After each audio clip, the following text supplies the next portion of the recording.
A ver, ya, está grabando. Entonces, bueno, muy buenos días. Muchas gracias por asistir a esta sesión de ponencia en video y debate que se va a dividir en dos temas. Primera parte, medio ambiente y civilización, y segunda parte, educación y violencia. Mi nombre es David Sierra, soy profesor soy profesor especial en la Escuela Superior de Administración Pública en Colombia, sociólogo de formación. Y pues yo los voy a estar acompañando pues, en esta sesión en la que pues vamos a hablar de estos temas que pueden parecer un poco diversos. Ya les voy a explicar la razón por la cual hicimos esto, y es que en el comité de organización pues resultó necesario organizar la sesión de esta manera porque el volumen de resúmenes recibidos, de todos los resúmenes que recibimos, solo encontramos dos ponencias de cada tema, es decir, dos ponencias de medio ambiente y civilización. eh, Aunque ya había habido una mesa de medio ambiente y civilización, pero que fue concebida por profesores, ahí no pude, ya estaba completa. Entonces, pues teníamos solamente dos ponencias de este tema. Bueno, en un principio había tres, pero una persona desistió, entonces quedaron dos personas, y lo mismo pasó con educación y violencia. Em, entonces, para poder aceptarlos en el simposio y de poder organizarlos en los horarios planeados, tuvimos la necesidad de juntarlos. Sin embargo, como moderador, yo voy a buscar la manera de hacer que esto no se sienta, o sea, que no se sienta tanto el salto de un tema al otro, tomando en cuenta pues que aunque se trata de temas muy diversos, medio ambiente y civilización y educación y violencia, em, en su contenido, pues el pensamiento de Norbert Elias atraviesa todas las ponencias. Así que creo que puede ser un reto interesante para nosotros, pues, que busquemos armar una reflexión abarcadora, ¿sí?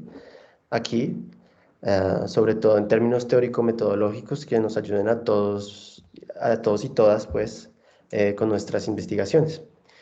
Eh, um, entonces, bueno, la dinámica de la sesión va a ser la siguiente.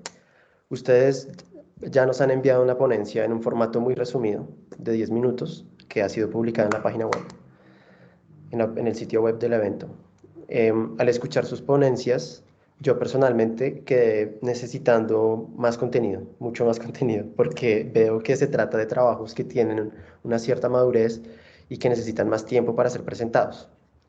Eh, um, por eso les propongo que hagan una presentación que digamos que en las reglas estaba pensado de 5 minutos, pero si ustedes desean, pueden hacerlo de 10 minutos, incluso un poco más, si ustedes lo creen necesario, 5 o 10 más, si lo creen necesario, en la que nos hablen en general de su trabajo y puedan ampliar, si ustedes lo desean, algunos puntos que sintieron que por el tiempo no pudieron desarrollar, ¿sí?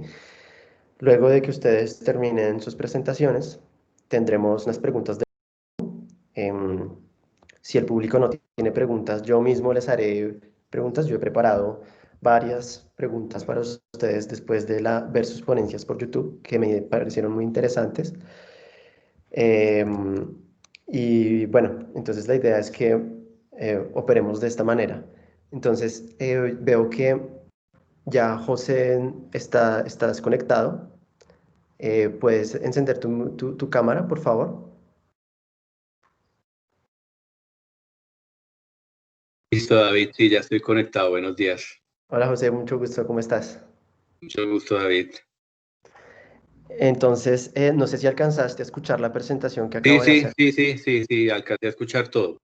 Ah, bueno, perfecto, perfecto. Entonces, bueno, porque como la primera parte es medio ambiente y civilización, pues sin más preámbulos, pues quisiera que comenzáramos por las dos ponencias que están en esta modalidad, que sería pues José Nova y Fernanda. Entonces, pues quiero que comencemos por ti, José. Te voy a presentar. Entonces, José, él es doctor en Historia de la Universidad Nacional de Colombia.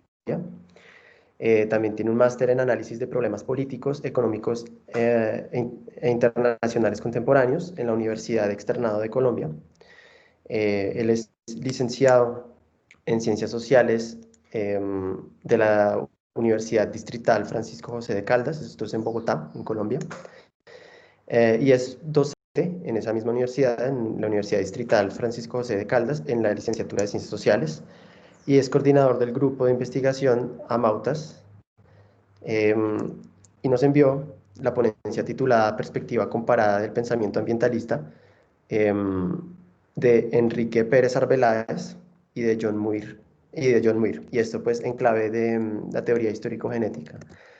Entonces, pues, si quieres comenzar, José, tienes la palabra durante desde de 10 a 15 minutos si lo deseas. Gracias, David. Bueno, como bien lo decía David, pues la idea de este espacio sería poder ampliar algunas cosas que quizá uno en el video no alcanza a desarrollar. Y entonces pensé como ya la sustentación o presentación aquí oral de esa manera, no volver a repetir exactamente todo lo que está en el video, sino tratar de visibilizar otras cosas que de pronto ahí no fueron tan explícitas. Bueno, en primer lugar, decir también, bueno, agradecer a David y a la organización del evento la posibilidad de uno poder presentar una ponencia en este evento, sobre todo porque es en la línea de investigación histórico-genética. Norbert Elias, Günter Düss, los autores quienes nos movemos en este evento, nos movemos en esa perspectiva, entonces es grato poder un evento donde se puede dialogar de temas muy comunes. En segundo lugar, pues este trabajo es una continuación del trabajo doctoral. En el trabajo doctoral yo trabajé específicamente, investigué el pensamiento ambiental de Enrique Pérez Arbeláez, un ambientalista colombiano que nació a finales del siglo XIX y que murió en 1972. Eso fue lo que yo entregué en mi tesis de doctoral, que se llama La devolución del hombre a la naturaleza, en el pensamiento ambiental de Enrique Pérez Arbeláez. Y he venido como, desde que estaba en el doctorado, con la idea de hacer una comparación de este pensador con otro pensador ambientalista, que es un norteamericano, también muy reconocido en Estados Unidos, nació a mediados del siglo XIX y murió con la esperanza en 1934, y que ha sido pues uno de los pensadores más importantes y ambientalistas más importantes. Entonces, bueno, también yo he sido militante del tema ambiental, del movimiento ambiental. Ahorita soy docente, pero siempre he estado como en la militancia verde, por decirlo así. Entonces, aquí lo que yo presento es como una aproximación a un trabajo que estoy haciendo de comparación entre estos dos pensadores. Entonces, eso como para clarificar el asunto. Y por qué, digamos, en la perspectiva de Elías, en la perspectiva de otro autor que vimos con la profesora Bea Weiler, que fue con ella con quien se desarrolló la formación en teoría histórico-genética, ¿por qué con estos autores? Pues en primer lugar, uno observa que la teoría de Duke son teorías que permiten comprender el cambio social. Yo hablé en el video sobre todo el pensamiento de John Muir y Enrique Pérez Arbeláez. Para mí lo que me interesaba también ver era el cambio social a través de la historia, eso que digamos a todos nos ha fascinado tanto de Elías, es ver el cambio en el largo plazo, en un muy largo plazo. Y lo mismo en Günter Düss, pues era ver a través del pensamiento de estos autores ese cambio ambiental, ese cambio en el pensamiento. Por otro lado, trabajar sobre algo que no ha sido tan desarrollado de Elías y que ya profundiza Dux, que es el tema del desarrollo cognitivo, el desarrollo del pensamiento, porque nosotros conocemos a Elías, sobre todo está muy popularizado por el tema de la civilización y la sociedad cortesana, donde se trabaja la psicogénesis, en el miedo, la ira, la pena, la vergüenza, en los procesos de transformación de la sociedad cortesana. Sin embargo, Elías deja abierto un programa de investigación en otros textos como son el compromiso y distanciamiento, el tiempo, donde Elías ya no solo se ocupa de los comportamientos, sino del desarrollo cognitivo.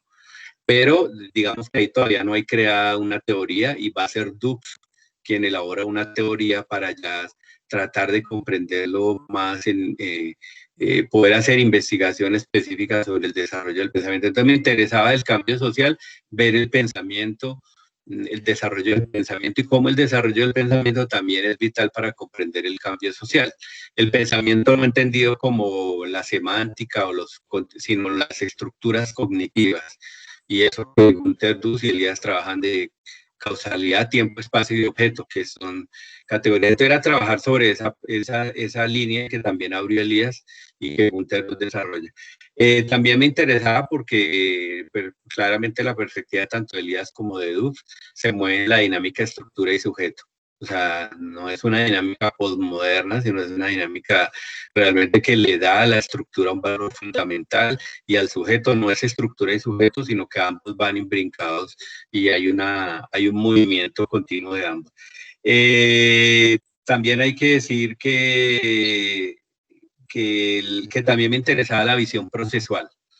Procesual, entendía la procesualidad como la comprensión de larga duración y además de la larga duración, el desarrollo de estructuras que se suceden unas a otras, como dice Norbert Elias, el orden de lo sucesivo.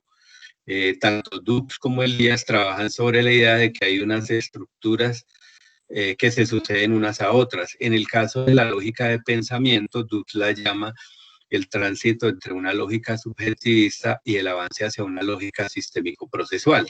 Entonces me interesaba esa idea porque, digamos, es lo que me ubico mucho en esa idea que plantea Elías de ser una sociología clásica, y no de la discontinuidad, sino por el contrario de la continuidad no predeterminada.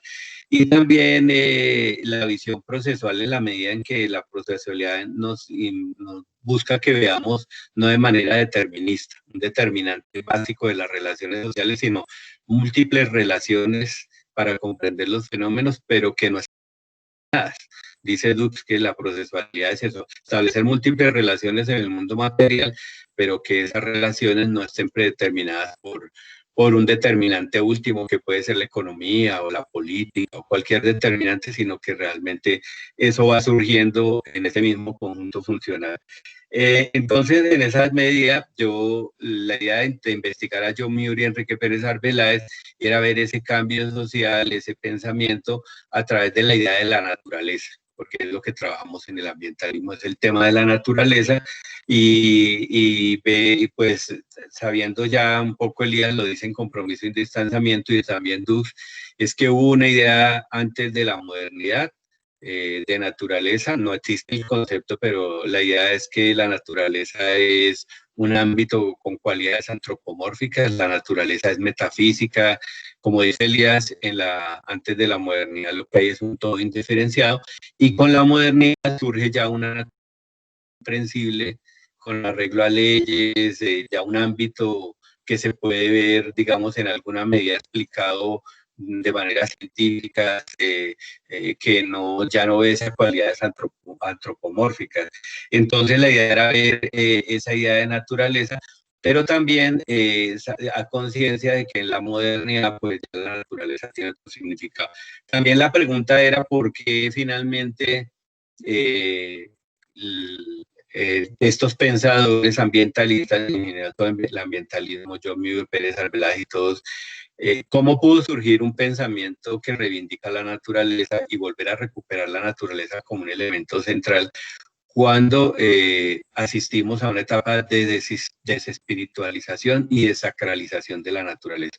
Con la modernidad la naturaleza es desacralizada, desespiritualizada, y bien, aparecen una serie de pensadores y de activistas que dicen, no, la naturaleza también es determinante, el ser humano no es el epicentro, como pensaron los filósofos, como pensó toda la filosofía de la modernidad, el pensamiento judío-cristiano, que la naturaleza estaba al servicio solamente de los seres humanos y que el ser humano era el que determinaba las relaciones sociales, porque como dice Günter Dus, con el desarrollo de la modernidad el sujeto se hizo consciente de que era el protagonista de la historia, de que era él donde convergían las relaciones. Eso derivó finalmente, y lo dice también el mismo Dus, que se pensara de manera subjetivista de que el ser humano era un absoluto, un determinante de todo. Entonces, ¿por qué y cómo surgieron unos pensadores que finalmente empiezan a decir eso no es así? Las relaciones no las determinan los seres humanos nada más, sino que hoy las relaciones, podemos hablar de las relaciones sociedad-naturaleza o lo que se llama en el ambientalismo las relaciones ecosistémicas y culturales. Entonces el ambientalismo propone explicar los fenómenos desde la interrelación ecosistema y cultura. Eso supone para el desarrollo científico lo que Elías había dicho en Compromiso y Distanciamiento. Elías había planteado que en esta época había muchas separaciones, entre ellas sociedad-naturaleza, sujeto-objeto, y él decía que la ciencia avanzaba hacia niveles de síntesis cada vez más elevados. El ambientalismo es uno de esos niveles de síntesis más elevados del conocimiento, pero pretende ver que todos los fenómenos están integrados. Eso en términos de Dus es una visión procesual del mundo, lo que hoy también dicen las teorías de la complejidad, pensar interrelacionadamente las relaciones socionaturales.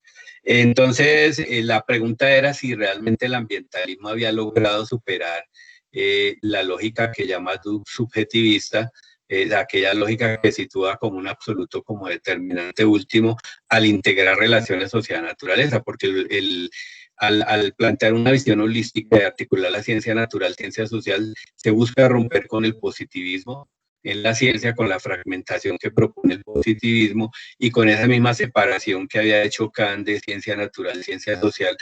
Aquí se propone es integrar no en la idea de una transdisciplinaridad negativa. Integrar es respetando pues el estatuto de las disciplinas, pero comprender las crisis ambientales implica que hagamos uso de todas las disciplinas para poderlas comprender. Entonces, la idea era ver si hasta dónde esa visión sistémica que propone el ambientalismo había logrado superar la visión subjetivista, la visión, sí, subjetivista del mundo. Entonces, por eso investigué estos dos pensadores. Entonces encontré, pues, lo que ya, digamos, en gran parte de las investigaciones de la teoría histórico-genética han planteado, y es que finalmente estamos en el tránsito entre la lógica subjetivista y la lógica sistémico-procesual, y que realmente no se había logrado que sí se había logrado, digamos, acercarse a la visión sistémica, pero que lo procesual no, porque todavía aparecen en el pensamiento, en la forma en que se explica la causalidad, unos determinantes específicos. Entonces sí se avanzó en lo sistémico, en la medida en que, digamos, en el pensamiento de Arbeláez, Pérez Arbeláez intentó ver toda la problemática de los recursos naturales del país en su obra, desde lo biológico, pero también miró la economía, miró el sistema político, miró la historia, pero finalmente, pues Pérez Arbeláez era cura, era jesuita, siempre adjudicó a Dios la causa última de todos los fenómenos. Es decir, no, a pesar de haberse acercado, de haber conocido la teoría de la evolución y haber visto que el problema de los recursos naturales en Colombia tenía que ver con las relaciones entre ecosistema y cultura, pues no logra finalmente como superar esa idea. Aunque Pérez Arbeláez, como lo digo en el video, fue fundador de un nacionalismo ambiental, fue el primero en hacer un diagnóstico de los recursos naturales en el país con un énfasis social, estableció cuál era la relación entre la minería, el latifundismo, la economía y qué pasaba con los recursos naturales, se acercó a la ecología del paisaje, a la geografía, a la fitogeografía, a la biología, pues finalmente siempre adjudicó, tuvo, como digo en el video, algunos determinantes últimos, como dice la teoría histórico-genética, que fueron la naturaleza, Dios, Mutis, los indígenas, los árboles. En la estructura de causalidad se mantiene la lógica subjetivista. Y en John Muir, que nace a finales del siglo XIX, este es un pensador que es protestante, es ambientalista protestante, pues él también... Te quedan 3 minutos.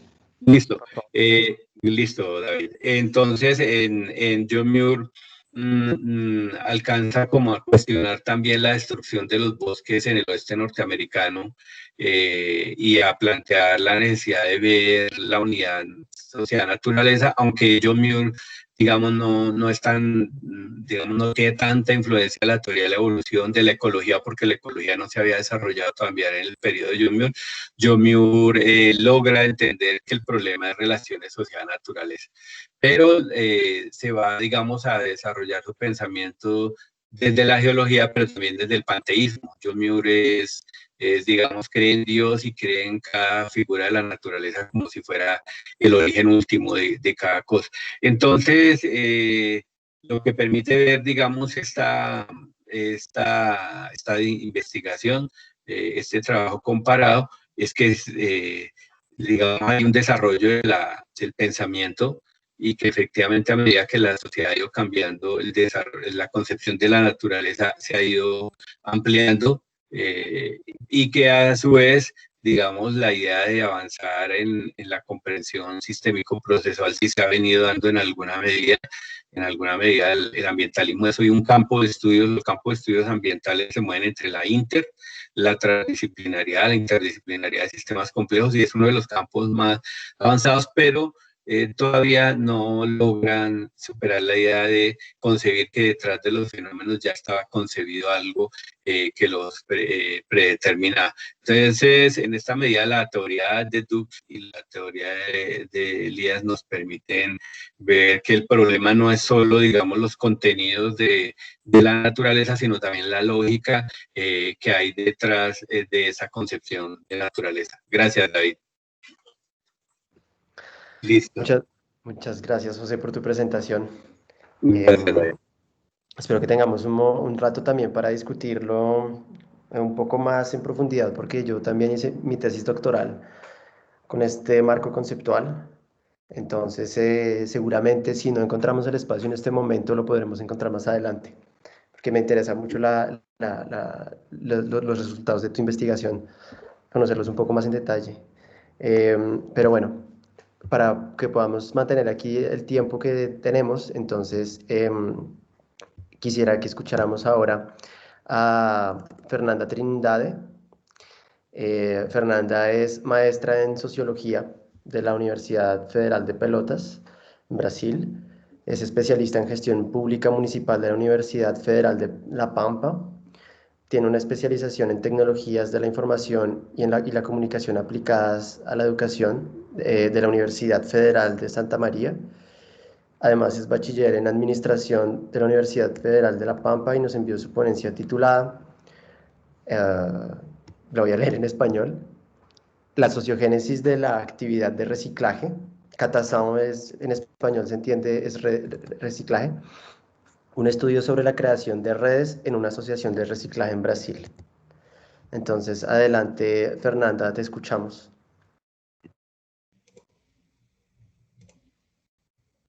Bom dia a todos, então vou compartilhar a minha tela, tá?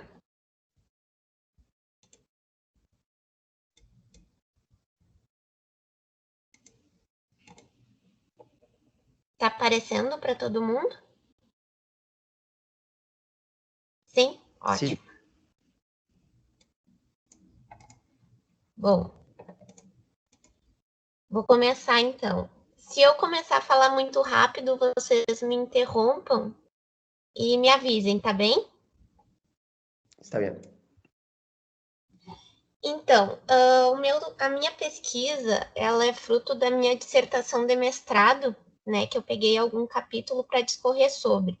Se chama A Sociogênese da Atividade de Catação, um estudo sobre a formação de redes em uma associação de catadores no Brasil.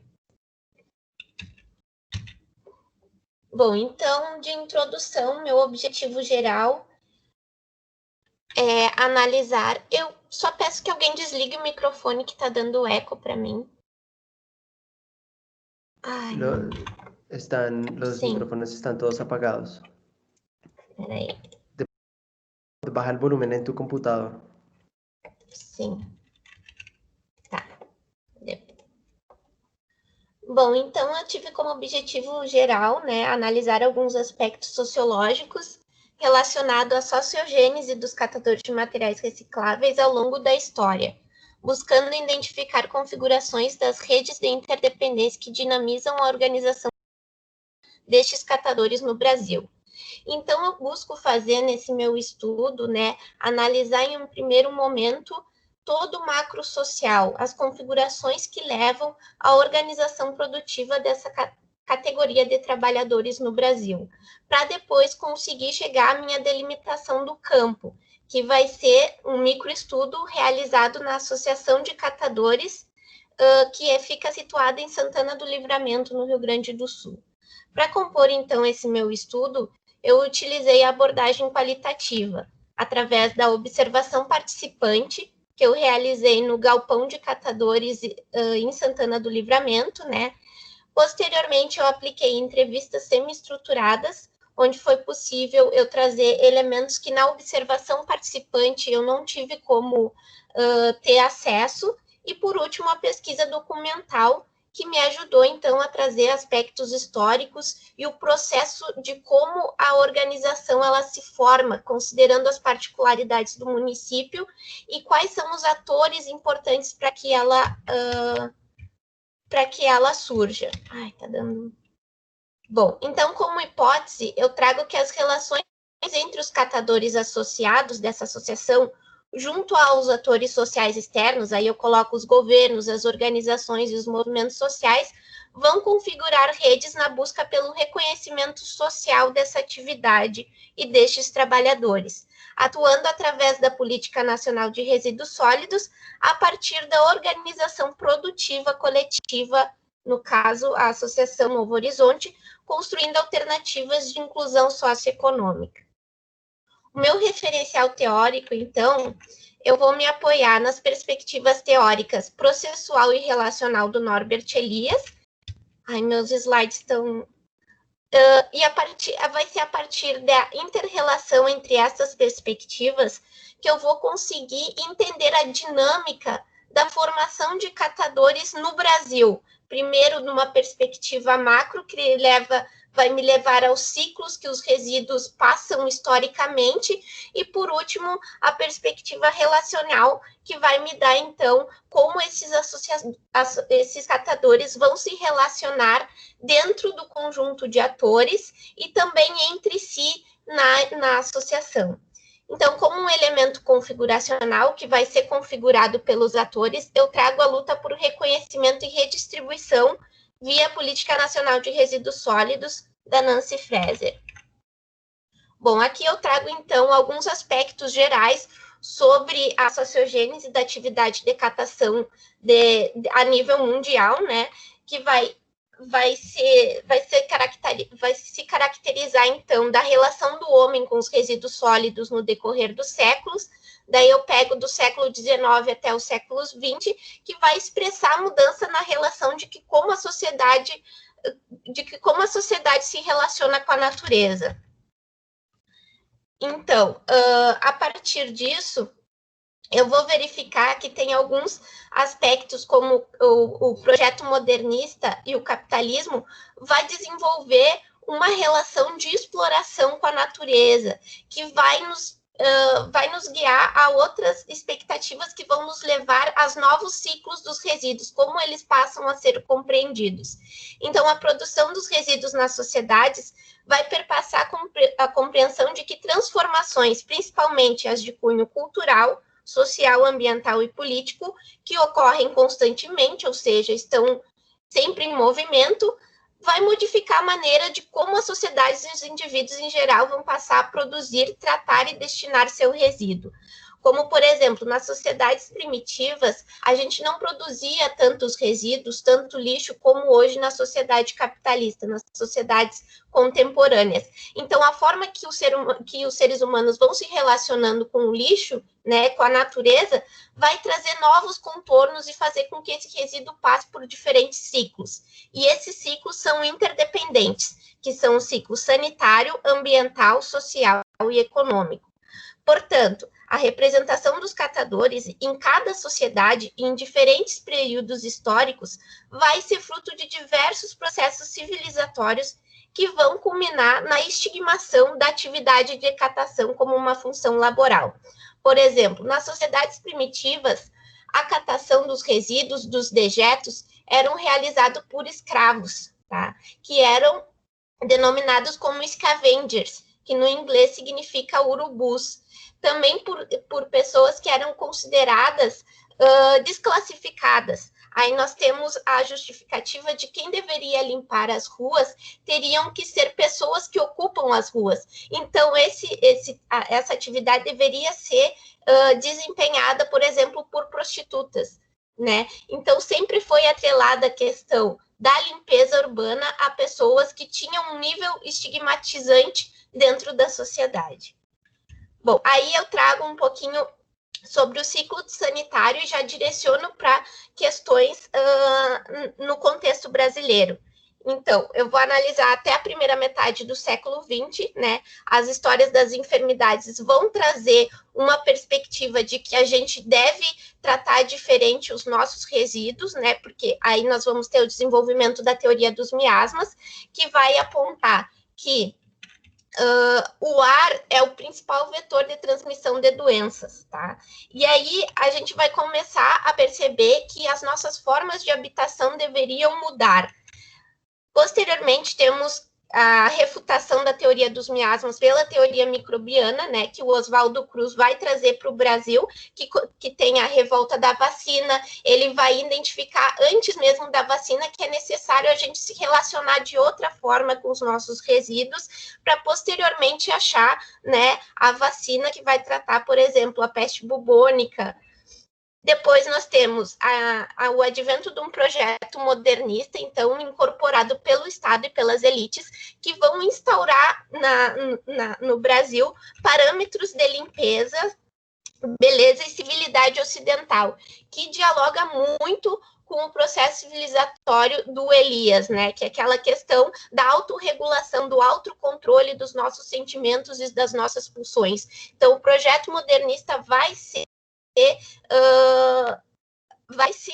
influenciado, então, por esse parâmetro de beleza e limpeza da civilidade ocidental. E isso vai, então, fazer uma transformação das configurações socioespaciais, ou seja, nós não podemos viver junto com os nossos resíduos. Então, ao centro da cidade ficou concentrada aquelas pessoas com maior poder aquisitivo, e às margens da cidade ficam os lixos e as pessoas mais vulneráveis socioeconomicamente. Aí, junto a isso, nós temos esses dois, tanto a história da enfermidade quanto o projeto modernista, vai surgir, então, o discurso sanitarista que foi mundial, né? Depois nós temos o desenvolvimento do capitalismo, que vai trazer o fenômeno da industrialização, que também vai mudar a forma de como os resíduos são produzidos, e a nossa relação, tanto vai aumentar a nossa atividade de produção de resíduos, dado as atividades industriais, e a complexidade desse material também vai se modificar, né? A gente vai produzir muito mais resíduos do que nas sociedades primitivas, e o processo de urbanização, então, que vai fazer um fluxo migratório, né? O êxodo rural, que vai fazer com que a cidade passe a ser mais habitada, o espaço urbano passe a ser mais habitado, portanto, a concentração dos resíduos vai se multiplicar. Então, o ciclo ambiental... Fernanda, desculpa, te quedan 5 minutos. Bueno. Tá bem. O ciclo ambiental, então, vou ter que dar uma acelerada.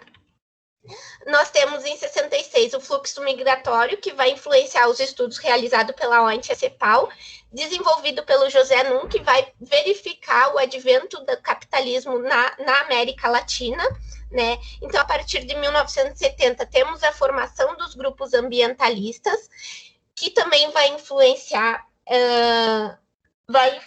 na forma como com uma perspectiva mais ambiental, né?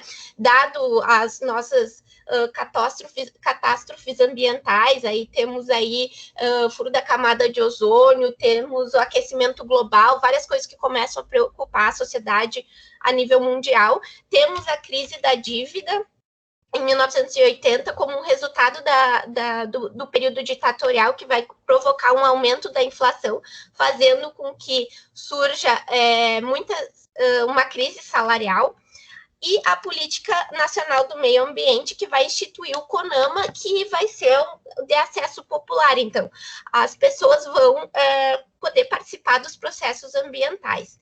E a promulgação da Constituição de 1988, que vai trazer, então, o meio ambiente como patrimônio nacional, né, prezando pela sociodiversidade da natureza brasileira e também dos princípios de desenvolvimento sustentável.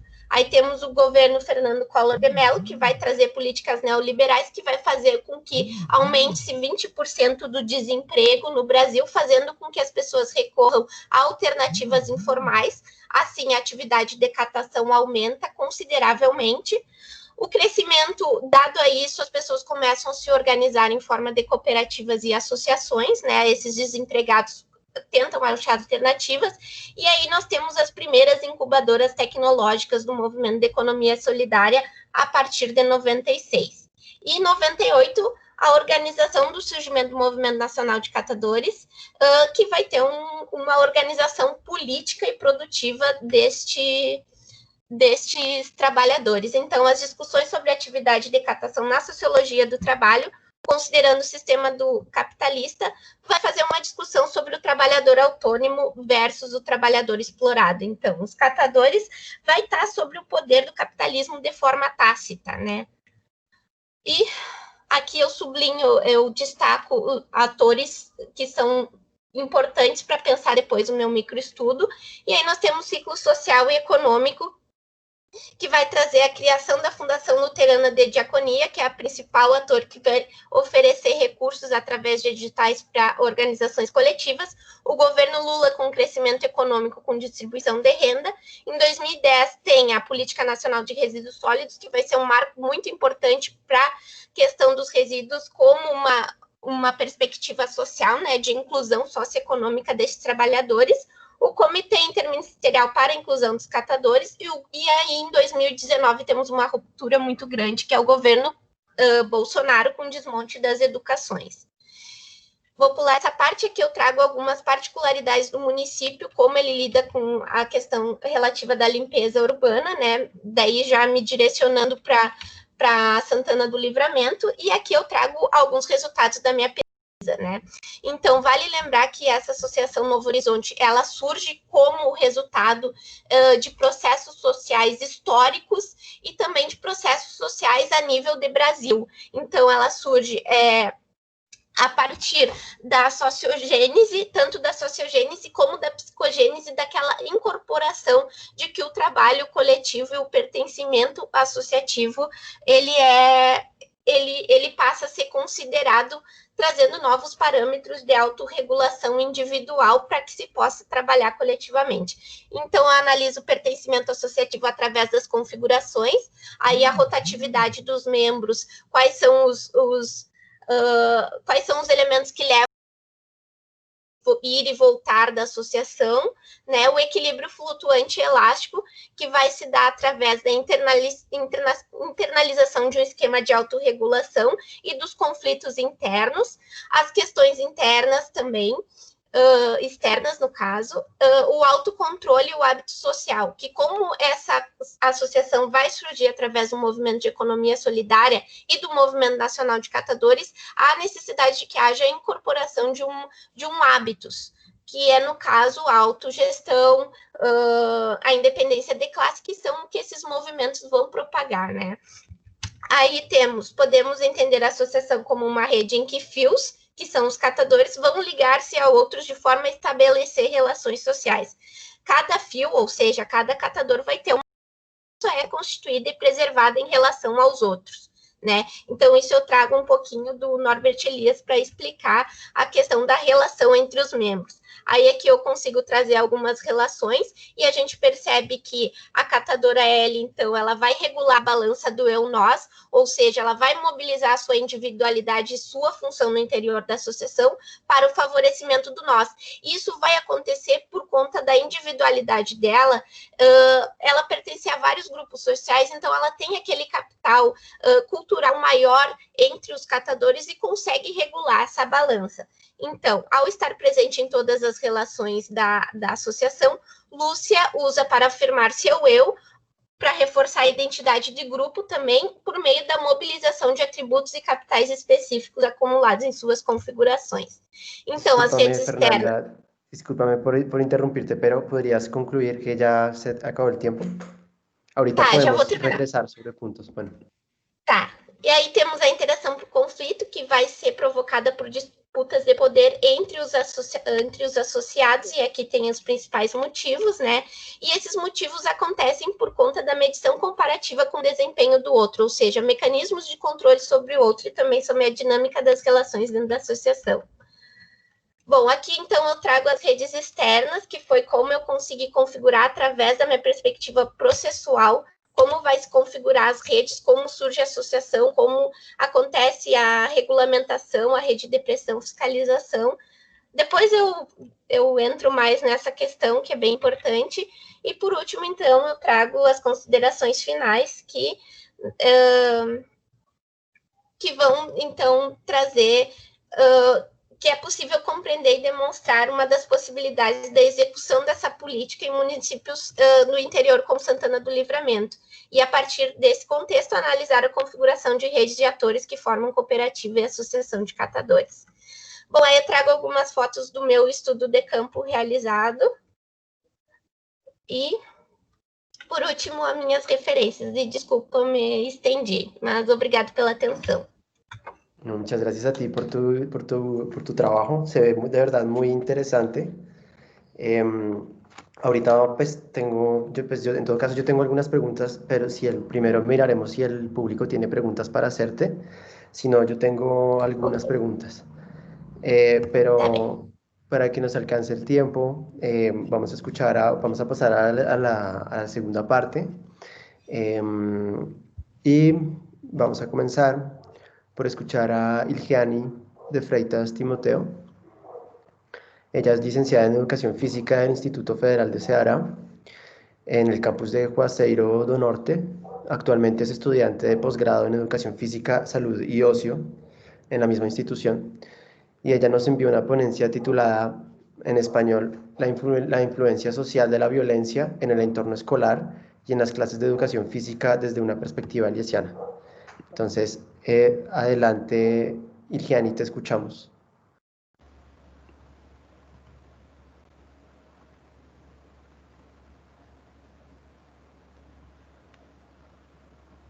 Bom dia a todos.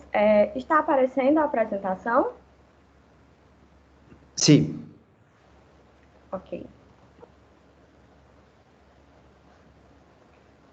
Então, meu nome é Ilgiani, como o David falou. Sou aluna do curso de especialização em Educação Física, Saúde e Lazer, do campus IFCE, Juazeiro do Norte. E esse trabalho, ele é fruto de um trabalho de conclusão da minha graduação em Educação Física. É apenas um capítulo dele. É a influência social da violência no ambiente escolar e nas aulas de Educação Física sob a perspectiva elisiana. A sociedade atual, ela vem enfrentando em seu dia a dia a iminência de diversos acontecimentos como guerra, terrorismo, miséria, doenças, morte e dolência, que são problemas sociais que têm se tornado comuns diante da mídia e de redes sociais, gerando insegurança no cotidiano da população. Algumas palavras têm sido usadas para descrever o significado da violência na atualidade. Entre elas, a desordem, o descumprimento de regras, a falta de punição, descontrole emocional e a falta de ética. Contudo, cabe destacar que é desafiador significar a violência, por se tratar de um fenômeno complexo, multicausal e que atinge a todas as sociedades em todos os momentos históricos, variando em relação à intensidade e à abordagem social destinada a ela. Então, a violência é um resultado da complexa integração de fatores sociais e individuais que se expressam nos relacionamentos entre os sujeitos. E a escola, como ambiente de construção de conhecimento, de socialização e de desenvolvimento do homem civilizado, não se encontra livre de manifestar comportamentos violentos. A violência escolar é um assunto considerado novo, pois se trata de um fenômeno que vem mostrando formas diferentes de se manifestar. Dentro dessa discussão, como se encontra a violência no contexto escolar e como a violência se configura nas aulas de educação física. O objetivo do meu trabalho é compreender como a violência se apresenta nas aulas de educação física, conforme autores que recorrem à literatura elisiana, é caracterizada como uma pesquisa bibliográfica qualitativa, baseada na sociologia configuracional de Elias, em que os processos de civilização da sociedade são compreendidos de modo a apresentar mudanças no controle das emoções do sujeito que compõe a sociedade.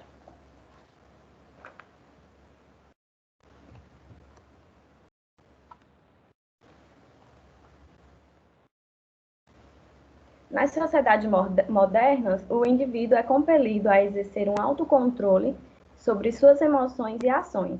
E quanto mais complexa a sociedade, maior o nível de autocontrole exercido no indivíduo por ela. O processo histórico de pacificação da sociedade tomou forças após o fim do feudalismo. Depois disso, esse processo tem se mostrado de forma progressiva, onde foi necessário compelir o indivíduo a controlar seus impulsos agressivos e a ideia de fazer justiça com as suas próprias mãos. Dessa forma, a sociedade vem se sensibilizando aos diversos e novos tipos de violência, como injúria, agravo, ofensa, afronta, humilhação, discriminação quanto à cor, o sexo, a idade, etnia, religião, escolha sexual e qualquer outro tipo. Deve-se saber que o processo de monopolização da violência tem relações diretas com o processo de criminalização, em que o Estado passa a definir determinadas práticas como crime e asseguradas como ilegais por leis estabelecidas. Uma concepção muito difundida na sociedade moderna é que a violência tem relação com a pobreza e a criminalidade. A sociedade pobre tem sido marginalizada e excluída de tomar decisões econômicas e políticas. Com o reconhecimento da universalização dos direitos humanos e a luta dos trabalhadores ao longo dos séculos, a pobreza passa a figurar nas políticas sociais do governo. Isso faz jus ao entendimento de que, muitas vezes, as pessoas recorrem a atos violentos quando são vítimas de opressão, discriminação, exclusão social e pobreza. Essas são as pessoas sujeitas a serem punidas, não só pelo Estado, mas também com olhares de discriminação da sociedade. Alguns jovens até caem nesse círculo vicioso e são vítimas em casa, presenciando a violência doméstica, no ambiente da comunidade e até mesmo na escola, onde muitos acabam utilizando a violência como uma forma de defesa. Ações violentas mais comuns no ambiente escolar são roubos de objeto, pinchações, desrespeito ao professor e ao grupo pedagógico, violência física, depredação do ambiente escolar, xingamentos, entre outros. Tudo isso tem feito com que a escola, infelizmente, venha deixando de ser um lugar seguro para todos os que a frequentam. Então, é possível entender que os professores estão vulneráveis a comportamentos violentos e que a escola muitas vezes não sabe lidar com esses comportamentos, recorrendo também a órgãos governamentais, porém sem obter resultados favoráveis. Entende-se que o jovem ele tem sido bombardeado por diversos fatores que podem contribuir para demonstrações de atitudes violentas, descontrole emocional e até mesmo atitudes de vandalismo. O esporte, abordado como prática de lazer, pode configurar-se como forma camuflada de se operar a violência, propiciando a liberação de certos níveis de autocontrole exigido pelo processo configuracional. O desenvolvimento de algumas práticas esportivas nas escolas públicas e principalmente no futebol, do futebol americano, foi marcado muitas vezes por muita rispidez, né? Agressão realmente física que gerou até mesmo fraturas em muitos dos participantes. Em todas as escolas, o jogo era um meio pelo qual os alunos mais velhos se demonstravam poderosos sobre os mais novos. Elias apresenta em sua obra o cricket, um esporte semelhante ao beisebol, fazendo alusão ao processo civilizador. De início, era uma prática caracterizada por níveis altos de violência, bem-sucedido de disputa sobre apostas, e por diversas vezes houveram tentativas de inibir estes incidentes. Com o passar do tempo, a esportivização, as formas de lazer, brincadeiras, jogos, foram sendo pacificados, pois as pessoas foram se sensibilizando e não se mostraram mais dispostas a atividades violentas. Jogos como o boxe, o cricket, a caça-raposa passaram a ser refinados com o surgimento das regras. Hoje o esporte ele é caracterizado pelo excesso de regras, com o intuito de controlar a violência pelo delineamento das condutas, fazendo com que os envolvidos desempenhem o autocontrole de suas emoções, impedindo e punindo ações violentas. Atualmente, a educação física, como componente curricular, deve ter como responsabilidade formar cidadãos críticos que saibam se posicionar diante de diversas manifestações corporais. Deve interagir e integrar o aluno da cultura corporal do movimento. Nas aulas de educação física, o jogo e esporte, as lutas, as danças, bem como outros conteúdos, possuem um caráter lúdico e educativo, diferente de outras disciplinas. Ela propicia a liberação das emoções que não são aceitas em outras aulas. As aulas não são realizadas somente nas salas ou em laboratórios, mas também em quadras, em espaços abertos, que dão uma certa liberdade para os alunos se relacionarem de forma mais direta com os colegas e com o professor. As pessoas buscam vivenciar no jogo e no esporte, de maneira coletiva, momentos que propiciam liberação de fortes emoções, como liberdade e poder. O jogo, bem como o esporte, no processo civilizacional, é uma prática de lazer e de aprendizado, mas que traz consigo a história, a mania e os comportamentos do povo. Ao longo do tempo, ambos têm sido modificados por regras, a fim de impedirem atitudes violentas e controlar as emoções para que possam ser considerados práticas civilizadas.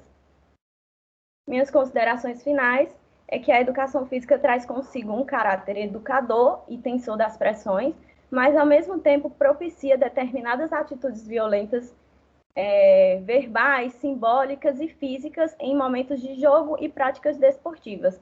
E os estudantes, eles reproduzem a violência do seu meio no ambiente escolar. No meu trabalho. E eu finalizo com essa frase, que todo homem, por assim dizer, enfrenta a si mesmo, y agradeço a atención. Muchas gracias, Ligiani, por tu presentación. Ahorita también tendremos un poco de tiempo para discutirla, pero pasemos a la última de las presentaciones que tenemos el día de hoy, que es la de Manuela Vieira Neutzling. Ella es licenciada en Ciencias Sociales por la Universidad Federal de Pelotas y tiene una maestría en Sociología por el programa de graduados en Sociología de la misma universidad, en Brasil, Universidad Federal de Pelotas. Actualmente estudia la especialización en Gestión Pública y Desarrollo Regional en la misma institución. Además fue profesora sustituta del Instituto Federal del Brasil Meridional de 2017 a 2018. Y ella nos envió el trabajo al simposio, su trabajo de investigación titulado Las configuraciones del campo sociojurídico basadas en las relaciones de interdependencia entre los agentes del Estado que asisten a los jóvenes en el cumplimiento de las medidas socioeducativas, la cual me parece que es una ponencia que tiene relevancia para la Escuela Superior de Administración Pública, que es la que está organizando este evento. Espero que de pronto haya alguien de la SAP aquí que pueda poner atención a su ponencia. La palabra es tuya. Olá, bom dia. Vou compartilhar a tela para começar a apresentação. Vocês me escutam e conseguem ver a tela? Sim. Ok. Então, inicialmente, obrigada pela oportunidade de compartilhar com vocês este trabalho. Já fui apresentada, né? Então, que só tinha um pouco de quem eu sou. Então, como foi apresentado, o trabalho que eu trago hoje é as configurações do campo sociojurídico a partir das relações de interdependência entre os agentes do Estado que atendem os jovens em cumprimento de medidas socioeducativas. O objetivo, então, do trabalho é discutir as configurações do campo sociojurídico em Pelotas, no Rio Grande do Sul, Brasil, a partir das relações de interdependência entre os agentes do Estado que atendem os jovens em cumprimento de medida socioeducativa. Para contextualizar um pouco do universo de pesquisa, o trabalho que eu trago hoje ele é um recorte da dissertação de mestrado, Os Jovens em Conflito com a Lei, na perspectiva do sistema de garantia de direitos, percepções a partir da rede socioeducação e do sistema judiciário em Pelotas, no Rio Grande do Sul, defendida em 2019. O universo da pesquisa, né, ele envolveu o campo socio-jurídico e constitui o sistema então de garantias de direitos. E então esse campo ele envolve tanto as equipes técnicas, né, que atendem os jovens, pedagogos, assistentes sociais, psicólogos, como do campo jurídico, defensores públicos, promotores da infância e da juventude, juizado da vara da infância e juventude. O referencial teórico, então, que se utilizou, né, foi a partir dos conceitos de Estado, violência e da categoria juventude, e ancora-se na sociologia configuracional de Norbert Elias para compreender e discutir a violência apontada por vários agentes do sistema de garantias de direitos, né, a partir do processo civilizador. E a perspectiva sobre o Estado foi abordada, então, a partir do diálogo entre a perspectiva de Bourdieu e dos atos de Estado, né, e da sociologia do Estado, e também do Elias, da formação do Estado moderno. E a categoria juventude foi discutida a partir do diálogo entre a perspectiva de Paes e Andrade, no sentido de que, ao mesmo tempo que são jovens que compartilham questões em comum, né, da juventude, mas têm determinadas singularidades. A metodologia, então, foi uma metodologia qualitativa, onde foram realizadas observações das reuniões da Rede Interseccional Socioeducação do município e da comissão, que era um GT, que reunia quinzenalmente para atualizar o Plano Municipal Socioeducativo. Entrevistas com roteiro semi-estruturado, com os agentes do campo, sócio-jurídico e socioeducativo, e análise documental e elaboração de um diário de campo. Como que eu organizei o trabalho? Então, eu trago um pouco da perspectiva das narrativas sobre os atos, depois a narrativa sobre os jovens, e como essas narrativas, essas percepções, o modo como os agentes públicos, estatais, institucionais, o modo como eles reconhecem esses sujeitos, interferem nas políticas públicas e nessa configuração desse campo socioeducativo responsável desde a aplicação da medida até a execução da mesma e o acompanhamento dos jovens. A percepção sobre os jovens, então, trago aqui, né? Primeiro focando um pouco mais nos jovens. Muito forte a questão de uma mudança de perfil, numa perspectiva que são jovens mais violentos. Uma perspectiva, muitos trazem, são os guris, né? São olhados de alguma forma com essa dimensão de que são guris e jovens como qualquer outros, e que são indivíduos em desenvolvimento. Alguns apontam no campo, em ambos os campos, a ausência de referencial ético e de valores, mas na verdade eles não têm uma ausência de valores, eles têm outros valores diferentes daqueles que são considerados aceitáveis ou corretos ou desejáveis. A questão dos sem limites ou adversos às regras. Jovens onde a configuração familiar é uma configuração desajustada, né? Na perspectiva daqueles que falavam, uma ausência paterna, onde estão evadidos da escola, e a questão da classe, da renda, né, de estarem inseridos numa condição de pobreza, é algo característico à maioria deles. São jovens que não tiveram os direitos garantidos desde a infância até então cometer esse ato infracional, onde, por meio da medida socioeducativa, muitas vezes será a primeira vez que vão ter alguns direitos garantidos, como acesso a documentos como carteira de identidade, escolar. A sinceridade dos jovens foi algo relatado, então eles falam sobre o que fizeram, falam por que fizeram. A questão do empoderamento, né? São jovens que, por meio do vínculo, né, com o tráfico de drogas, acabam sendo reconhecidos e minimamente são empoderados, tanto numa dimensão de reconhecimento pelos outros, mas também de um empoderamento em relação à renda, né, como uma alternativa de subsistência. E também, né, foi observado uma ausência quando os técnicos falavam da questão racial. Ela apareceu uma ou duas vezes nas entrevistas ou nas discussões dos grupos, e algo que não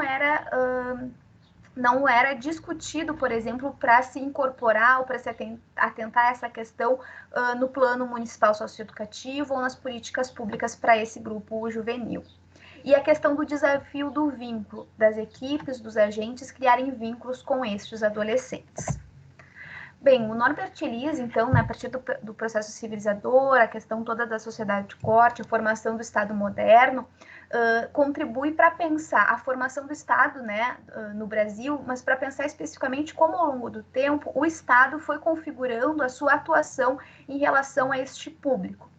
E a discussão sociológica, então, em torno do Estado, a partir do diálogo entre as perspectivas teóricas, né, do Elias e do Bourdieu, oportuniza, então, a compreensão em torno da formação do Estado moderno e do papel desse Estado, né, frente a esta população e as políticas a elas destinadas. O que trazem diferentes figurações, configurações e relações de interdependência neste campo que hoje é responsável por atender estes jovens.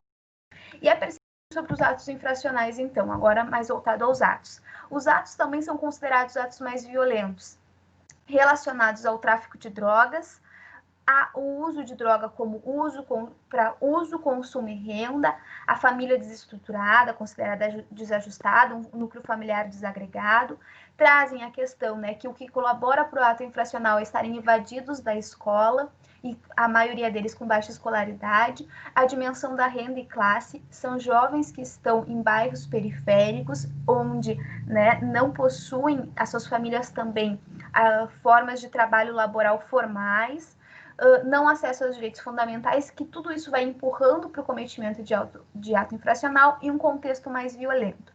E aqui chama a atenção, então, porque apenas uma das interlocutoras trouxe que entende que os jovens não estão mais violentos, mas que o ambiente que eles estão de vida está mais violento. E por isso, esse perfil da ação mais violenta seria em relação ao ato, e não atribuído necessariamente ao adolescente. Isso, então, é interessante ressaltar, porque isso foi uma das únicas percepções diferentes, né, desconsensual em relação à questão da mudança de perfil. As configurações do campo, então, né? Se percebeu que existe uma ênfase no ato infracional em relação do campo sociojurídico. Isso não significa que também não tenha, em alguma medida, alguns agentes do campo socioeducativo que também enfatizem isso, mas a ênfase no ato infracional, na necessidade de uma medida mais efetiva, maior tempo de internação, ela se dá muito por parte dos agentes do campo jurídico. Tanto a ênfase na socioeducação, na possibilidade de mudança, de garantia de direitos, ela é enfatizada pelo campo socioeducativo. Uma outra questão, né, que aparece o jovem como problema social ou a lógica do desvio e de que precisa ser reintegrado fortemente no campo jurídico, enquanto essa configuração em relação à percepção de que jovens são esses, e como isso configura, então, o campo, disputa também com é uma fase de transição, é um momento de formação, de desenvolvimento da personalidade desses sujeitos. As configurações, então, algumas que foram possíveis observar durante a pesquisa. Esses agentes, eles também constituem redes de expectativas e rede de frustração. E essa rede de expectativas, elas estão vinculadas ao tempo de experiência e ao tempo de formação, normalmente, desses agentes institucionais. Aqueles mais novos no campo, aqueles mais novos em idade e aqueles mais novos, vamos dizer assim, na profissão, eles compartilham uma esperança de que é possível fazer diferente, de criar vínculos mais efetivos com esses jovens, enquanto os mais velhos, eles compartilham uma rede de frustração, de que as coisas não dão certo, uma ênfase na estrutura e nos limites da estrutura do sistema. A questão de gênero, né? O campo sociojurídico, ele é configurado fortemente atravessado por uma questão de gênero. A maioria dos interlocutores, dos técnicos, sejam de um campo socioeducativo ou do jurídico, são compostos por mulheres, enquanto que as figuras masculinas, elas vão aparecer nas reuniões ou em alguns momentos quando representam a Secretaria de Segurança Pública, quando representam a Brigada Militar, quando representam o Conselho Tutelar, ou seja, na fiscalização, na contenção. O campo, então, através dos atores, né, também existe uma configuração em relação às presenças e às ausências. Nós temos, então, no campo jurídico, uma configuração de uma ausência do juizado, uma ausência da Defensoria Pública, enquanto que nesse campo, quem tem uma forte atuação é o Ministério Público, que é um órgão fiscalizador e que, então, configura para que os outros comecem a agir em relação ao Plano Municipal Socioeducativo. Disculpa, Manuela, te interrumpo. Te quedan 3 minutos, por favor. Ok, já vou me direcionando para o fim da apresentação.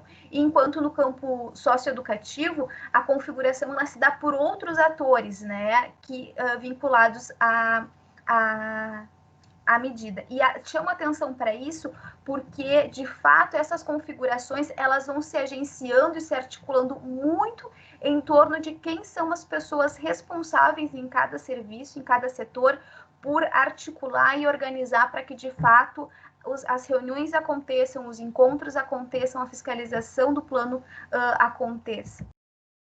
Então, algumas considerações. Foi percebido que no campo sociojurídico existem diferentes formas de como as relações de interdependência são configuradas entre os agentes de Estado, a partir das percepções em relação aos jovens, que variam entre solidariedade, disputa e conflito sobre esses jovens, né? Não é consensual a percepção em torno deles. E assim também sobre os atos infracionais e as medidas socioeducativas, como elas deveriam acontecer e as mais adequadas para esses indivíduos, para esses sujeitos. Aqui algumas referências, então, e deixo assim para a gente conversar um pouquinho mais na continuidade das apresentações aqui do grupo. Obrigada pela oportunidade. Muchas gracias, Manuela, por tu presentación también. Bueno, entonces en este momento abramos el espacio para la discusión.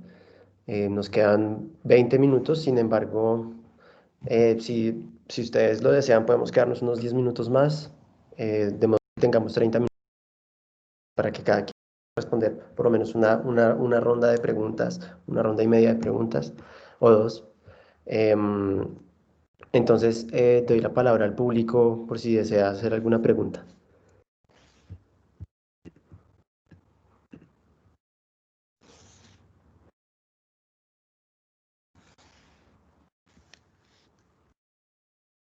Bueno, si no, esperando a que el público nos dé algunas preguntas, yo quisiera formular una ronda de preguntas, es decir, una pregunta para cada uno de ustedes. La idea es que lo hagamos en el mismo orden en el que expusimos, es decir, iría primero José, luego vendría Fernanda, después vendría Ilgeani y por último vendría Manuela. Y entonces quiero primero comenzar pues, por hacerle la pregunta al profesor José. Mi pregunta es la siguiente.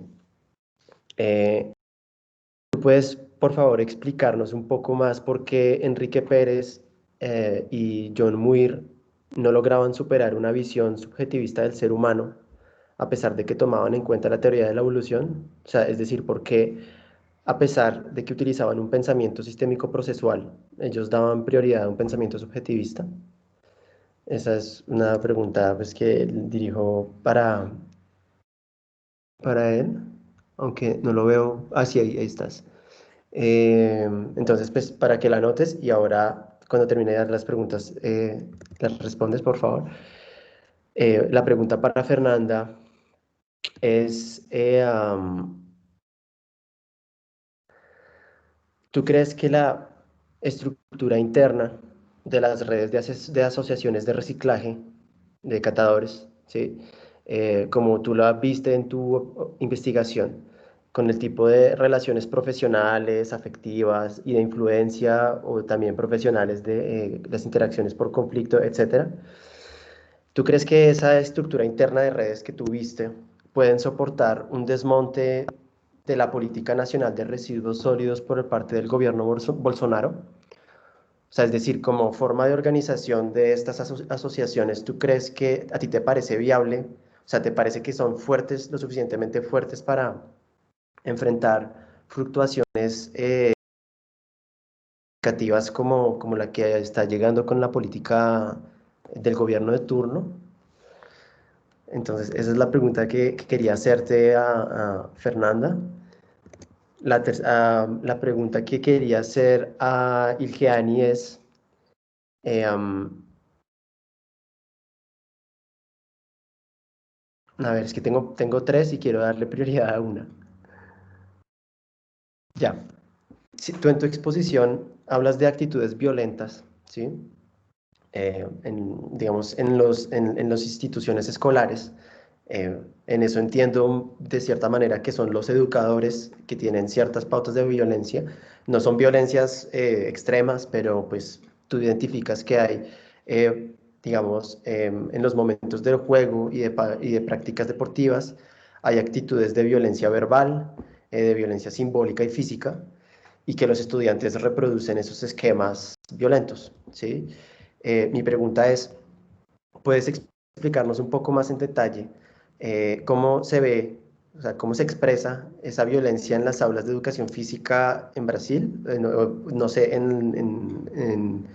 es decir, ¿has estudiado algún establecimiento escolar en específico en el que te hayas cruzado con actitudes de violencia física y verbal en tu investigación? O sea, ¿lo has encontrado en tu investigación con ejemplos concretos?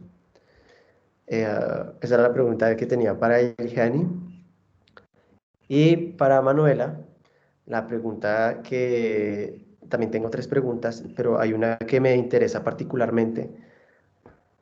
Bueno, sí, solamente voy a darle prioridad a una porque también tengo otra. En realidad las tres preguntas me gustaría hacérselas, pero solamente pues, le voy a dar prioridad a una y es, a mí me parece, a mí me parece muy interesante de tu ponencia cómo la percepción de los agentes públicos, que los agentes públicos tienen sobre los jóvenes, da forma a la política de la juventud, ¿sí? Pues la juventud que tiene conflicto con la ley en el plano municipal. Y mi pregunta que me surge de tu trabajo es, si tú crees que ciertas ideas que tienen los agentes públicos, digamos que los agentes públicos tienen a propósito de los jóvenes, puede generar precisamente en los jóvenes el conflicto que ellos tienen con la ley, ¿sí? Es decir, lo pienso en el sentido del teorema de Thomas, que es un filósofo estadounidense, que decía que si las personas definen las situaciones como reales, estas son consecuencias, ¿sí? Es decir, si yo considero que el joven que tiene problema con la ley es violento o trafica drogas, etcétera, termino generando condiciones para que finalmente estos jóvenes terminen siendo violentos y terminen traficando con droga, etcétera, etcétera, ¿sí? O sea, las creencias en últimas terminan volviéndose reales precisamente porque uno las pone en práctica. Esa es la pregunta que tenía para ti. O sea, ¿tú crees que esto sucede? O sea, que hay algunas ideas de los funcionarios públicos que terminan en últimas generando el problema que ellos tienen que resolver. Entonces, bueno, para escuchar las respuestas, entonces te escuchamos, José. Gracias por la pregunta. Bueno, las investigaciones sobre cómo los científicos, a pesar del desarrollo de la ciencia, mantienen la creencia en Dios, venían planteando muchos que cada vez que la ciencia avanzaba en algún conocimiento, por ejemplo, la historia de la Tierra, pues se rebatía el Génesis porque se mostraba que los minerales demoraban muchísimos años en conformarse, los suelos. Entonces la iglesia, dicen algunos autores, buscó acomodar la ciencia, los desarrollos de la ciencia, pero mantener la creencia de que Dios finalmente es el que ha creado todo. Hay varios científicos que plantearon pues que siempre había esa discusión. El tema es ya, digamos, desde la teoría histórico-genética, lo que está planteado es que el planteamiento de Dux es que eso tiene que ver con el desarrollo del pensamiento entre la ontología con el concepto de objeto.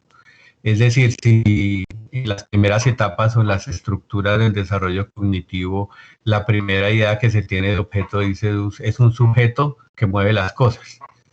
Y al mover las cosas, pues esa estructura que piensa que algo mueve las cosas y que no es una entidad externa, un sujeto, pues se mantiene finalmente en el pensamiento. Entonces es difícil para la lógica de pensamiento no creer que finalmente detrás del desarrollo del universo pudo darse de otra manera que no sea porque hubo una entidad metafísica que lo conformó. Desde los contenidos, en el caso de John Muir decía, yo no podría aceptar como a Darwin en algunas cosas, pero lo que yo no puedo aceptar es la idea de que la naturaleza sea competitiva y que haya una lucha por la competencia, porque es que Dios no pensó a los seres humanos en competencia, sino pensó que el ser humano es un ser lleno de amor, de solidaridad, de entrelazamiento entre los hombres. Entonces, si Dios creó a los seres humanos a su imagen y semejanza, no puede aceptar a Darwin, que está planteando una competencia en la naturaleza, porque entonces estaría justificando que los seres humanos no pueden llegar a ser, digamos, bondad, amor y todo lo que ha pensado Dios.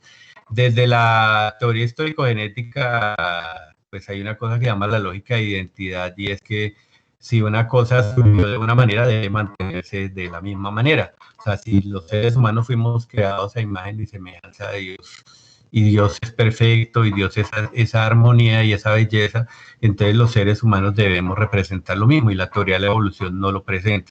Entonces, él sigue manteniéndose en la estructura cognitiva por ese desarrollo ontogenético que siempre adjudica que los objetos se mueven porque algo los moviliza a un sujeto, y porque la lógica de identidad mantiene que fuimos hechos a imagen y semejanza de Dios.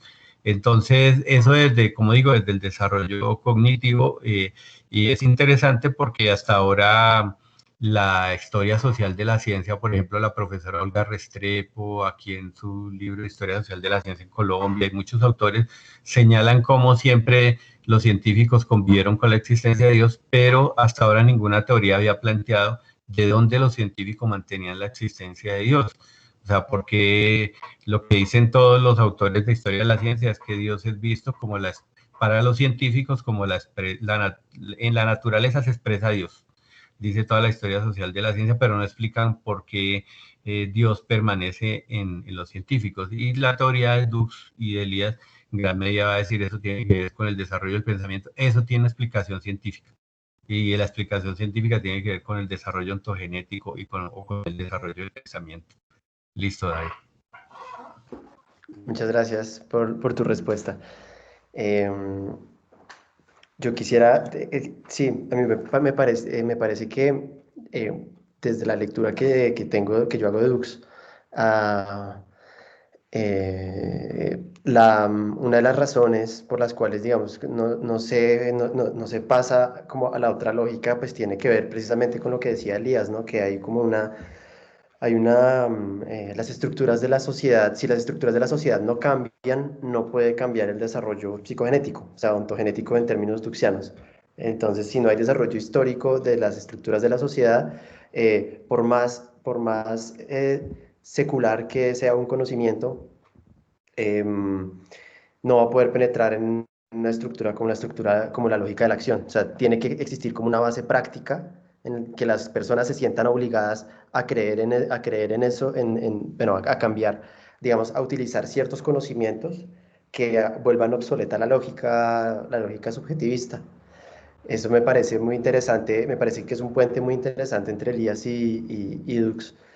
Pero bueno, si quieres después podremos tener un poco más en otra ocasión para discutir un poco más sobre este tema. Ahora escuchemos a Fernanda, sí. Escuchemos la respuesta.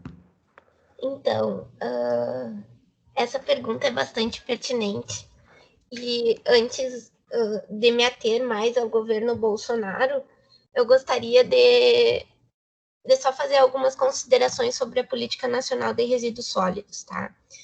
Então, o Discúlpame, principal... ¿podrías encender tu cámara? Es que no, así, si no te veo, no entiendo muy bien el portugués, perdón. Tá. Deu? Deu? Sí, gracias. Então, a Política Nacional de Resíduos Sólidos, ela tem o objetivo, além de promover a inclusão socioeconômica de catadores, ela também prevê instrumentos como gerenciar seus resíduos, acordos setoriais. E também, uma das medidas é o encerramento dos lixões.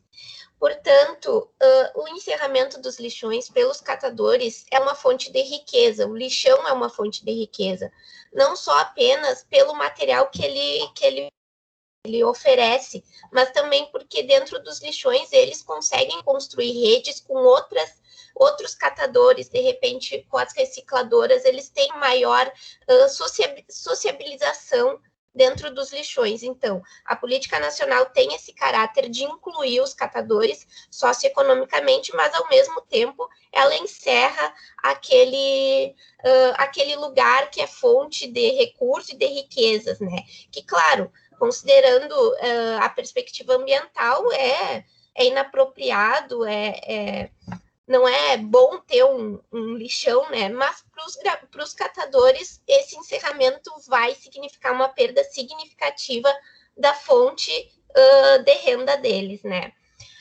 Me atendo um pouquinho à tua pergunta, e aí antes disso eu quero falar que eu não tive oportunidade em decorrência do tempo, né? A política nacional ela vai ser configurada de acordo com os atores que vão estar disputando pela sua implementação. No caso da associação que eu fiz o meu microestudo, o que acontece são atores que vão se envolver na organização produtiva desses catadores da Nova Horizonte e vão fazer com que essa lei atenda aos interesses desses catadores associados. Portanto, essa lei ela não vai ter sempre essa lógica. Muitas vezes vai ter interesses corporativos que vão se apropriar da lei para ter ganhos para o capital. Então, a rede que eu faço, aquela rede de regulamentação, a rede de fiscalização, que é a rede que são os atores externos, elas fazem com que a rede, que essa política seja implementada em direção à inclusão socioeconômica desses catadores associados, tá? Então, no governo Bolsonaro, o que acontece? O ministro do Meio Ambiente, que é o Ricardo Salles, ele começa a considerar, então, a incineração como a melhor alternativa para o encerramento dos lixões brasileiros, né? E isso vai desconsiderar totalmente a ordem de prioridade estabelecida na política nacional, que é a da não geração, da reutilização, da reciclagem e do tratamento dos resíduos sólidos e disposição final ambientalmente adequada dos rejeitos. Então, o processo de incineração, além de promover danos ambientais consideráveis, como a produção de dioxinas, que é uma classe de substância cancerígena, que pode provocar diversos tipos de câncer e problemas no sistema imunológico, ele também vai fazer com que a organização coletiva de catadores receba novas configurações, porque isso vai influenciar diretamente nas formas de trabalhar e de subsistir desses trabalhadores. Então, quando tu incinera o material, quando tu faz a queima desse material, muitas dos resíduos recicláveis acabam não tendo utilidade e não sendo fonte de renda para esses trabalhadores. No entanto, eu acredito, aí é uma opinião minha, conforme o que eu consegui pesquisar, que os catadores eles estão muito organizados politicamente a nível da América Latina. Então, a relação entre catadores está se incorporando aquele hábito do trabalho coletivo, da solidariedade de classe, da independência de classe, da autogestão, que eu acredito que a luta deles, através do Movimento Nacional de Catadores, vai impossibilitar que as incineradoras e as indústrias de reciclagem que têm esse processo possa ser talvez um pouco refreada, né? Mas assim, aí vem a questão do Elias. Esse é um processo que está acontecendo acontecendo, então a gente precisa esperar um pouquinho, né, para poder analisar ele em longa duração. Mas eu acredito que há uma resistência muito forte, uma organização política dos catadores, né? Hoje em dia, nenhum catador, o catador é muito empoderado, o catador sabe dos seus direitos, o catador não é um ator passivo, tá? Ele sabe trabalhar coletivamente, o que vai desmascarar aquela noção que tem na sociologia do trabalho, que diz que o catador é um trabalhador autônomo. O catador não é um trabalhador autônomo, o catador é um trabalhador de trabalho coletivo. Há muita solidariedade entre os catadores. Portanto, é exatamente por isso que eu acho que talvez haja a intenção de promover uma devastação dessa atividade laboral, mas que, no entanto, há muita resistência. Eu acho que eu consegui responder a tua questão. Sí, sí, la respondiste. La respondiste muy bien, muchísimas gracias. Como yo no conozco la política en Brasil, pues me pareció muy interesante, sobre todo porque aquí en Colombia la actividad de reciclaje, digamos que ha tenido unos reveses muy fuertes en su historia. Pienso, por ejemplo, en Bogotá. En Bogotá, en una época, más o menos en los años 70, en un barrio en específico en Bogotá, un grupo de policías retirados, comenzaron digamos, a ejercer la actividad del reciclaje, pero como patrones, y las personas que venían a trabajar para hacer el reciclaje eran pagados con droga. Y entonces lo que se hizo fue que lo que sucedió como proceso fue que muchos habitantes de la calle terminaron recurriendo al trabajo del reciclaje para conseguir droga. Entonces el reciclaje se mezcló con el habitante de calle, con la vida en la calle, y terminó haciendo explotar un problema social terrible que se vive en Bogotá hoy en día, ¿sí? Entonces el reciclaje se ve como por muchas personas, la persona que, de hecho, hasta cuando yo era más joven, yo solía escuchar mucho la palabra desechable, ¿sí? Para referirse a la persona, que era el catador, el reciclador, ¿sí? Y era una palabra normal, la gente no se daba cuenta de que estaba llamando a la gente basura, ¿sí? Entonces, digamos, es como que a ese nivel logró integrarse esa estigmatización hacia el reciclador, y hasta hoy en día hubo un gobierno de izquierda que estuvo en el poder, que intentó digamos, mejorar un poco esa visión de ellos, dándoles, digamos, mejores condiciones institucionales. Pero esto fue político, o sea, políticamente esto generó un revuelo, y hoy en día los procesos, digamos, de revalorización del oficio de reciclador se han ido para atrás.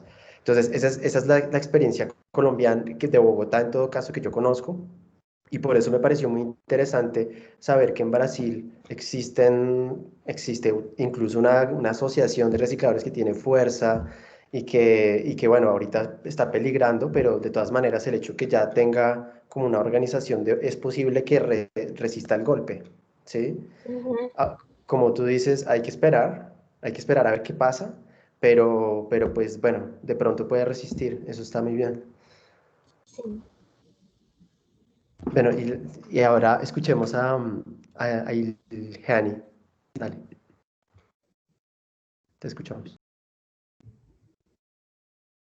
Então, o meu trabalho aqui que eu apresentei foi apenas um recorte, né, do trabalho final da minha graduação. E quando eu fui a campo, eu consegui identificar duas percepções. A gente trabalhou a percepção do professor quanto à violência, trabalhamos a percepção do aluno e da gestão escolar.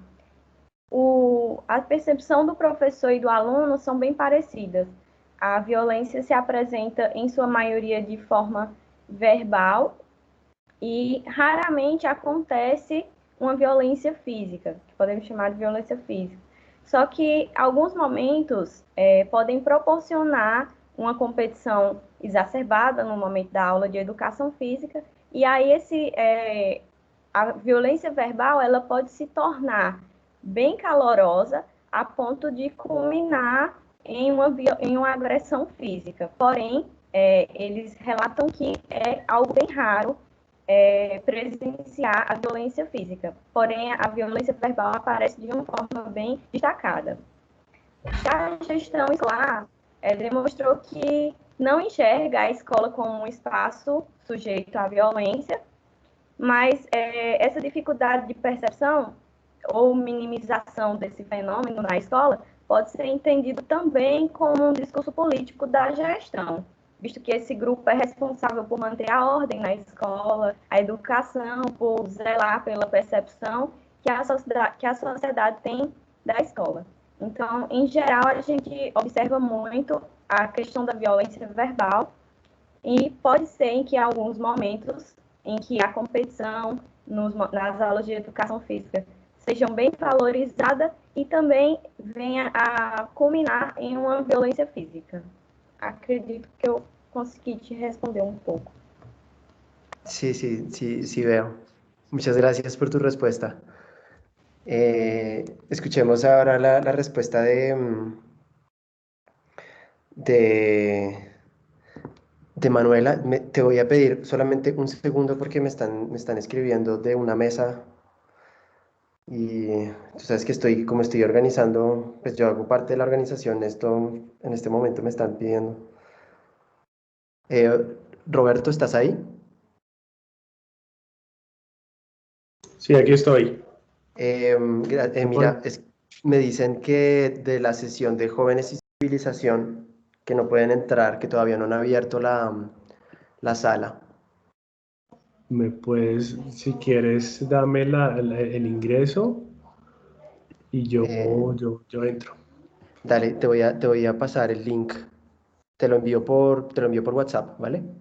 Dale, gracias. Vale. Discúlpame, Manuela, ya regreso un segundito.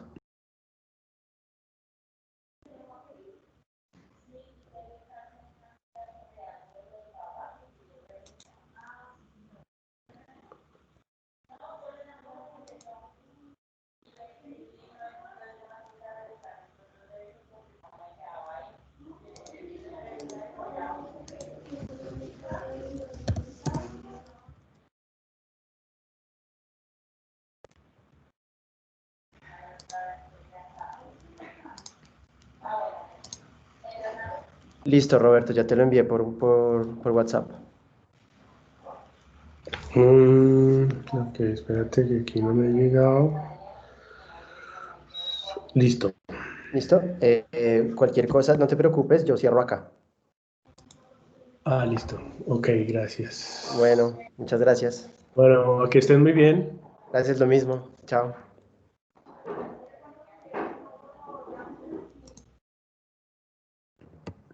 Bueno, ahora sí, Manuela, disculpa la interrupção. Sem problemas. Então, buscando responder a questão, né, que tu fizeste, em que medida essas narrativas, elas condicionam a realidade, né? Elas também acabam formando a realidade. Primeiro, assim, compreender que os discursos, eles são diversos, né? E justamente a intenção de compreender essas narrativas era entender em que medida elas configuram o campo, em que medida elas influenciam as políticas públicas pensadas para esses jovens, porque são essas as pessoas responsáveis por trabalhar com eles diretamente. E aí, então, o que foi percebido é que existe daqueles agentes, pensando assim nas configurações, daqueles agentes mais jovens em tempo, em experiência, em idade, que compartilham, que configuram o campo a partir de uma perspectiva de esperança, de que é possível fazer, de que os jovens são jovens como qualquer outro, com as suas especificidades, de alguém que cumpre uma medida, mas que tem que ser respeitados, enfim, existe aí uma constituição de vínculo muito forte, assim, entre alguns agentes que se comprometem muito com a medida, com os jovens e com o cumprimento em si. E aqueles que compartilham já uma rede de mais frustração acabam acabam constituindo uma realidade, ou acabam narrando e acabam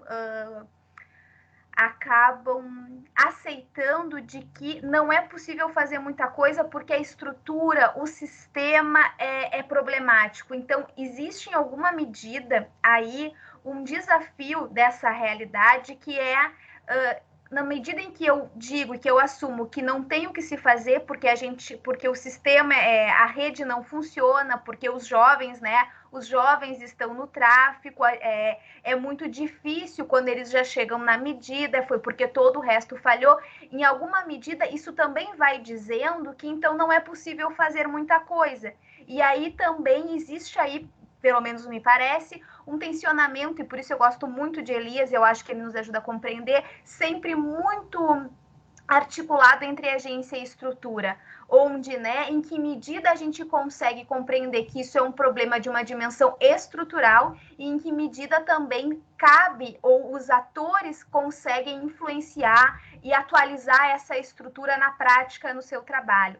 E aí eu entendo que as condições de trabalho desses agentes, numa dimensão mais estrutural, e a experiência de vida profissional e a experiência de vida que fez com que eles escolhessem aquela profissão, eles também vão construir um pouco essa percepção e essa realidade.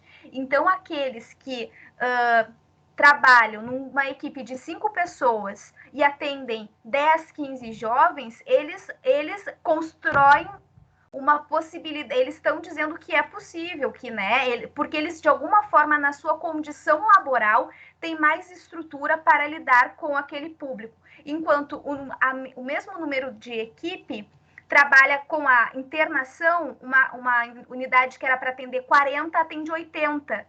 Então, a perspectiva deles, a construção que eles fazem não tem, praticamente, porque as condições que eles têm de fazer alguma coisa ficam muito comprometidas.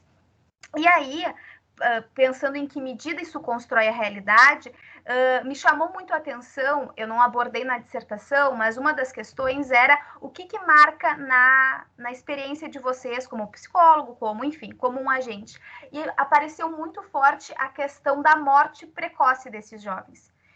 Então, tu tá lidando com o jovem, daqui a pouco o jovem não aparece numa medida em meio aberto. O que houve? Morreu, foi assassinado, chegando assim à questão da morte deles como algo que marcava essa experiência, a experiência deles. E no plano socioeducativo, existe 5 eixos, e um dos eixos que influencia no sistema de justiça tem estimular a articulação de um programa de prevenção à morte precoce de crianças e adolescentes. E embora as narrativas apresentassem essa questão do tráfico muito presente, esse não foi uma estratégia elencada como prioritária para ser cumprida naquele período ali de um ano. Então, também existe aí, no meu ponto de vista, que ao mesmo tempo que existe uma enunciação dos problemas, não necessariamente se consegue pensar, de fato, nas que correspondam a elas, assim, como um grande desafio. Então, eu entendo um pouco isso, que essa construção de quem são esses jovens, ela se dá também muito em função da experiência e da condição de quem são os agentes de fala, onde esses agentes estão, as relações que esses agentes estipulam nesse campo socioeducativo. Não sei se eu consegui responder a tua pergunta. Sí, es bastante complicado. Yo veo que es muy complicada las condiciones para hacer eso. Yo lo digo porque yo solamente conozco un caso relativamente parecido, no es con jóvenes, sino con prisioneros, pero y es el caso de Francia. Entonces se trata de un pues, es algo diferente, ¿no? Porque pues es un país pues plenamente desarrollado y demás.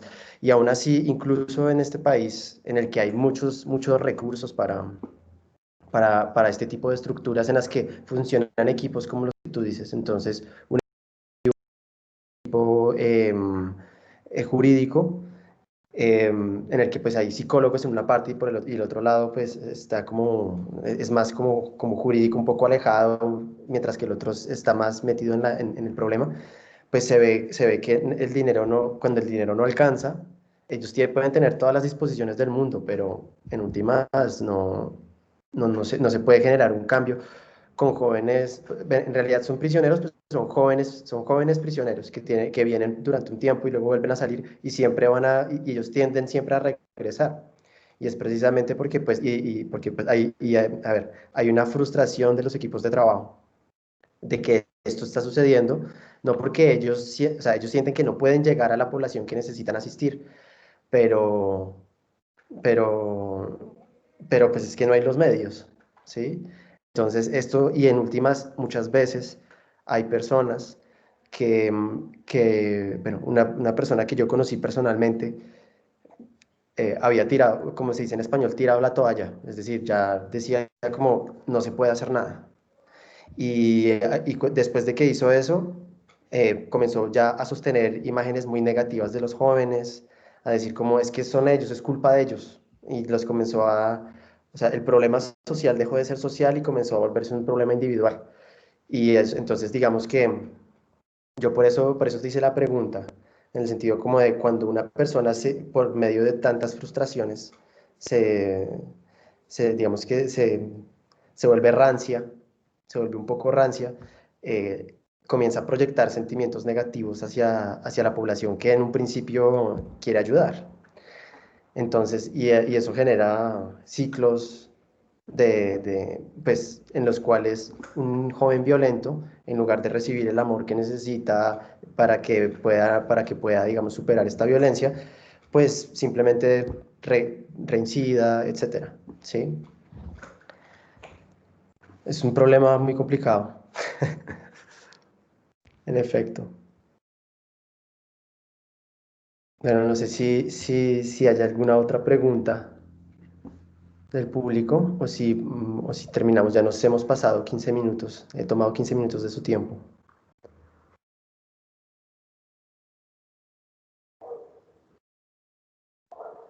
¿No? Bueno, entonces les agradezco mucho por asistir a la mesa. Estuvo muy interesante. Les agradezco también por haber enviado sus resúmenes. Les recuerdo que todo esto va a estar grabado y va a estar colgado en la página web del simposio.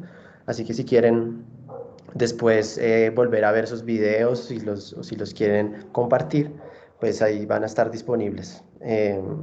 Por si en este momento tal vez no veía mucha gente, después muchas otras personas podrán ver las presentaciones que ustedes hicieron. Entonces, bueno, les agradezco mucho de nuevo y feliz día. Que estén bien. Obrigada. Gracias pela oportunidade. Obrigada. Gracias, David. Obrigada. Gracias, José.